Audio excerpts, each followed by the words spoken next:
அமெரிக்காவில் சட்டவிரோதமாக குடியேறிய 104 இந்தியர்கள் நாடு கடத்தப்பட்டதால் பஞ்சாப் வந்தடைந்தனர். விசாரணை வளையத்தில் உள்ள அவர்களின் நிலையில் அமெரிக்காவில் இன்னும் சட்டவிரோதமாக தங்கியுள்ள 7.5 லட்சம் இந்தியர்களின் நிலையும் கேள்விக்குறியாகியுள்ளது.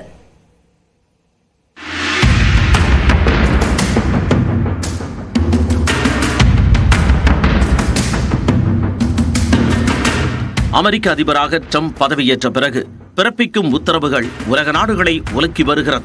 அந்த வகையில் அமெரிக்காவில் சட்டவிரோதமாக குடியேறியவர்கள் வெளியேற்றப்பட்டு வருவது இந்தியாவிலும் அதிர்ச்சியை ஏற்படுத்தியுள்ளது. அமெரிக்காவில் நடத்தப்பட்ட ஆய்வில் 1 கோடிக்கு மேற்பட்ட வெளிநாட்டினர் சட்டவிரோதமாக தங்கி இருப்பதாகவும் அதில் மெக்சிகோ, எல் சால்வடார் நாடுகளுக்கு அடுத்தபடியாக 3வது இடத்தில் இந்தியர்கள் இருப்பதாகவும் கூறப்படுகிறது. படிப்பு, வேலை, சுற்றுலா என கூறி சென்றவர்களில் லட்சக்கணக்கானோர் விசா காலம் முடிந்தும் நாடு திரும்பாமல் அமெரிக்காவில் தங்கி இருப்பதாகவும் ஒரு பகுதியினர் சட்டவிரோதமாக அமெரிக்காவுக்குள் நுழைந்திருப்பதாகவும் கூறப்படுகிறது. அப்படி 7,25,000 இந்தியர்கள் அமெரிக்காவில் சட்டவிரோதமாக தங்கி இருப்பதாக கூறப்படுவதால் அவர்களின் நிலை கேள்விக்குறியாகியுள்ளது. அமெரிக்க அரசால் கண்டுபிடிக்கப்பட்டு சிறைகளிலும் முகாம்களிலும் தங்க வைக்கப்பட்டுள்ள 15 லட்சம் வெளிநாட்டினரை முதலில் நாடு கடத்த திட்டமிடப்பட்டுள்ளது. இதில் 18,000 இந்தியர்கள் இருப்பதாகவும் தகவல் வெளியாகியுள்ளது. வழக்கமாக நாடு கடத்தும் பணிகளை அமெரிக்காவின் குடிவரவுத்துறை மேற்கொள்ளும் நிலையில் தற்போது ராணுவம் மூலம் நடவடிக்கைகள் மேற்கொள்ளப்படுகின்றன.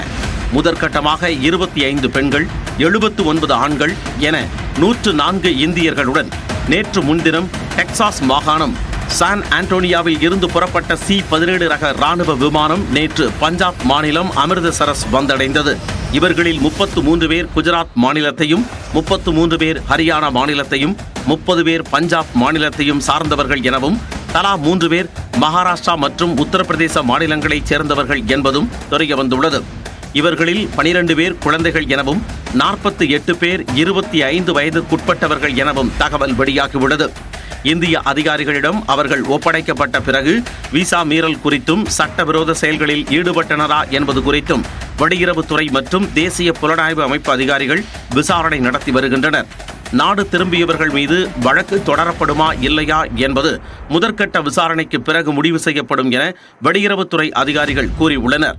இந்நிலையில் இந்தியர்களை கைவிலங்கிட்டு அழைத்து வந்ததாக சமூக வலைத்தளங்களில் புகைப்படங்கள் பரவிய நிலையில் அது தவறானது என பத்திரிகை தகவல் அலுவலகமான PIB தெளிவுபடுத்தியுள்ளது. இதனிடையே இந்தியர்களை அமெரிக்கா திருப்பி அனுப்பும் விவகாரத்தில் பிரதமர் மோடி மௌனம் காப்பதாக காங்கிரஸ் குற்றம் சாட்டியுள்ளது. எனினும் அமெரிக்காவின் முடிவை ஆதரிப்பதாக வெளியுறவுத்துறை அமைச்சர் ஏற்கனவே கூறியிருந்த நிலையில் எந்த நாட்டிலும் சட்டவிரோதமாக தங்க வேண்டாம் என வெளியுறவுத்துறை அதிகாரிகள் அறிவுறுத்தியுள்ளனர்.